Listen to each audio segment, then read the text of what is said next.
ஹராம். இருட்டிலே மாத்திரம் தொடுவதை தடவுவதை பச்சையாக சொல்லுவதென்றால் சதை மோகத்திலே நடைபெறுகிற கூத்தே தவிர வேறொன்னும் இல்லை. பிப்ரவரி 14 என்கிற காரணத்தால் நான் இந்த செய்திகளை சொல்ல ஆசைப்படுகிறேன். எத்தனை பேர் நிப்பாட்டுவீங்க? டாய்லெட்டுகளிலும் பாத்ரூம்களிலும் என்னென்னலாம் நடந்து கொண்டிருக்கிறது, மரத்துக்கு இடையிலையும் பங்குக்கு கீழையும் என்னெல்லாம் நடக்குது. உங்களுக்கு எல்லாம் உரிமை, எல்லாத்துக்கும் சுதந்திரம் தரப்பட்டிருக்குதா? இந்த உலகத்தில் உள்ள மனிதர்களும் உங்களோட உள்ள நிர்வாகிகளும் வேணுமானால் உங்களுக்கு சுதந்திரம் தரலாம். ரப்புல் இஸ்ஸத் உங்களை பார்க்கிறான். அல்லாஹ் அழிக்க நாடினால் அழித்து விடுவான். அல்லாஹ்வுடைய நல்லடியார்களே, அல்லாஹ் உங்களுக்கு அருள் புரிய நாடினால் அல்லாஹ் உங்களை சிறப்பிப்பான். அல்லாஹ்வுடைய நல்லடியார்களே, நன்றாக புரிந்து கொள்வதற்காக வேண்டியதை சொல்கிறேன்.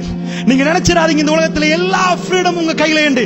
அல்லாஹ் ரப்புல் இஸ்ஸத் உங்களுக்கு வாழ்வதற்கு ஃப்ரீடம் தந்தான். நீங்க விரும்பியதை செய்யுங்க, அதனுடைய பலனை நீங்க அனுபவிப்பீங்க. அவருடைய பலனை நீங்க அனுபவிப்பீங்க. அதனால சொல்றேன், போடுகிற கூத்து தெரியாதா? எங்களுக்கு அசிங்கம் தெரியாதா? அம்பலப்படுத்தப்படுகிறது தெரியாதா?